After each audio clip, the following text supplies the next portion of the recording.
This week on the Kevin Montag Show, we will talk about the terrorist attack in the West Bank, reinstating the death penalty in Israel, Yemen's ongoing conflict, the Gaza hostage deal and the latest developments, the war on terrorism, the New Orleans attack, and I'll be giving you my football picks for this week. This is the Kevin Montag Show.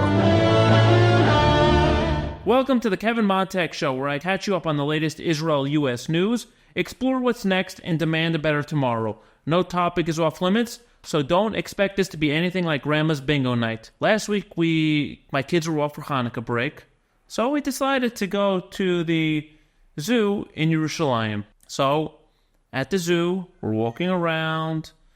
It's a very nice zoo, seeing many animals. And then we get to an exhibit by the gazelles. And in Hebrew, it's called the Israelite gazelle. In Arabic, I have no idea what it says. But in English, it's called the Palestine gazelle. I had to do a double take at that.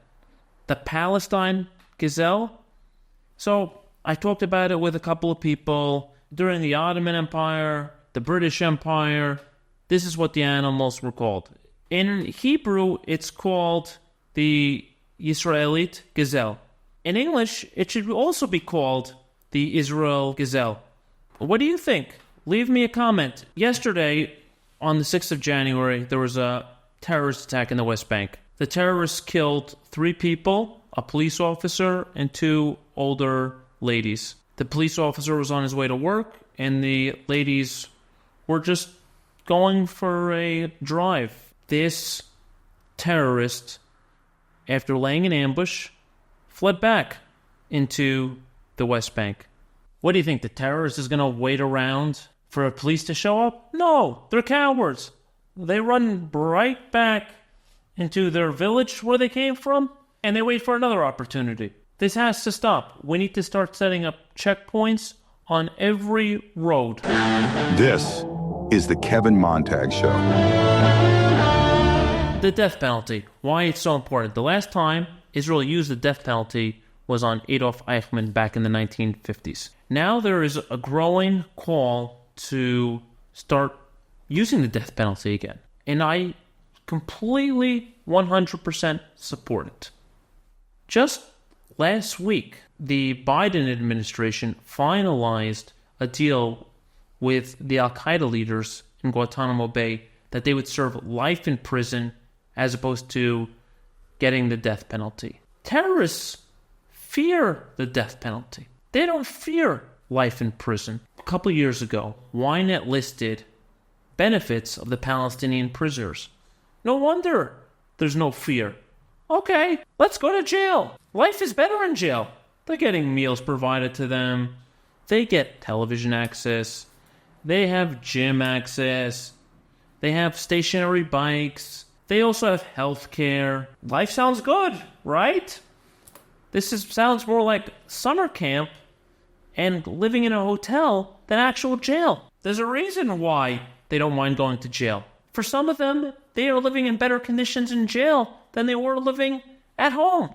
The death penalty will ensure that the terrorists know that if they commit any horrific act, just like what happened yesterday in the West Bank, there's actual consequences. Right now, for the Palestinians that are committing all these terrorist attacks, there's no real consequences. A life in prison is good. Just remember, when Sinwar was in jail in 2004, he came in to see the doctor. He was having some headaches. The doctor sent him to the hospital to get scans. The scans revealed that he had an abscess in his brain. This wound up saving his life. Do you think he appreciated it? No! He led one of the worst terrorist attacks ever. Ever! The people of Israel haven't suffered like that since the Holocaust. Should we be saving the lives of people like Sinwar? I ask you. Do you think that we should be saving the lives of Sinwar and all the other terrorists? Or should they get the death penalty? Just like in yesterday's attack. The Palestinian terrorists who opened fire, killing 2 elderly ladies and a police officer. Do you think they're deterred? What's the worst that can happen to them right now? Okay, they'll get a life sentence in an Israeli prison where they get all these benefits? I have another idea. In addition to the death penalty, why don't we deport the families of all these terrorists? The terrorists will know that not only will they die, their families will be deported. They can be sent to Turkey, to Jordan, to Lebanon, but they're going to lose their home. This will encourage families to not only speak up if they're concerned about a relative that's going towards the dark side. There are real-world consequences if their family member commits an act of terror. This will help save lives. Right now, what we're doing, it's not working. Every week, there's a new attempted terror attack. There's no deterrence. How do we bring back deterrence? 1, by bringing back the death penalty, and 2, by deporting families. Where I don't think the death penalty should apply is to the Palestinian children who are under the age of 18. The Palestinian prisoners who are under 18 should be separated. They have been brainwashed. The terrorists are just going to reinforce the brainwashing. They need to be separated so they can be re-educated. They need to learn that Israel cares about their lives, wants to make their lives better. Israel is investing in improving Palestinian lives and how they can be part of the process. The current strategy being used by Israel against terror is not working. It's simply not working. We need to change things up. And how do we change things up? By reinstituting the death penalty. This is the Kevin Montag Show. So here's the latest on the Gaza hostage deal negotiations. Really, there's been no change. Unfortunately, 2 soldiers lost their lives yesterday in Gaza. Another 2 were seriously injured. This is unacceptable. That Israel is still, 16 months later, fighting in Gaza. They have been negotiating hostage talks for months on and months on and months on. And really, have they made any progress? They're still talking about a prisoner exchange. Let me tell you something about the Palestinian prisoners that they're talking about releasing. These prisoners, most of them, would have qualified for the death penalty. They should have gotten the death penalty. By talking about releasing some of these murderers, this is only emboldening terrorism. This is rewarding terrorism. Last weekend, Anthony Blinken did an interview with the New York Times. He talked about that every time that Israel was put under pressure, Hamas further backed away from doing a deal. What do you think you were doing? There was an article last week in Walla News. It said that if the hostage negotiation fails, Israel will reconquer the Gaza Strip. They're going to put another 2 to 3 brigades in and conquer the entire Gaza Strip. Really? That's what we want to do? Put more troops at risk? Enough about conquering the Gaza Strip. Gaza is a terror hub.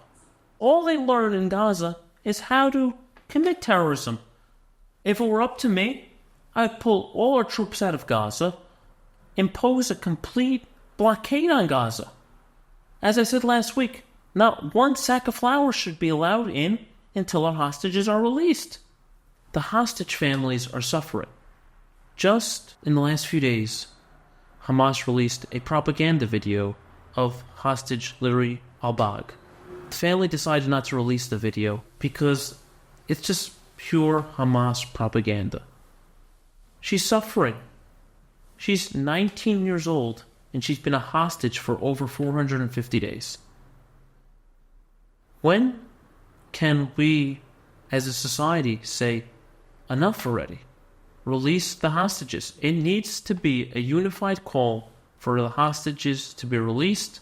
President Donald Trump stated it again just yesterday in an interview with Hugh Hewitt. There will be hell to pay if the hostages are not released. Well, the clock is ticking because right now, he's the only one speaking up.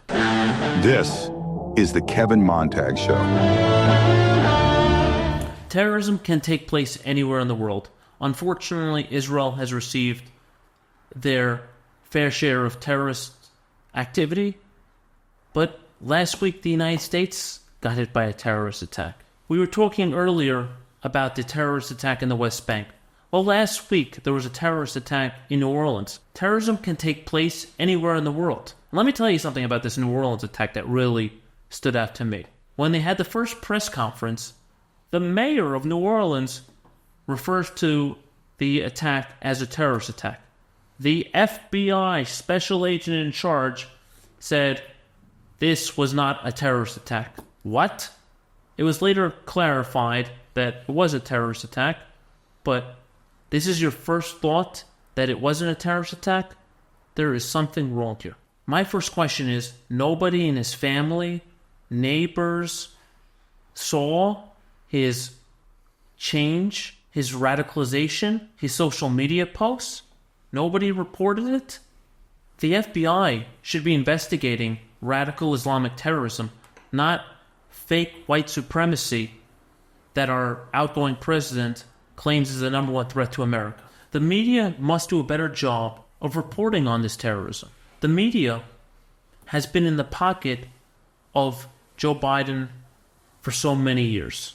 They've covered up for him, and they're covering up for the Biden administration's failures. Terrorism knows no boundaries. It knows no borders. From Israel to America, terrorists are not deterred right now. Just right before Christmas, Joe Biden is commuting the sentences of 37 out of the worst killers in the United States. And then what happens? Right on January 1st, we have a terrorist who takes the lives of so many innocents. Why? There's no deterrence.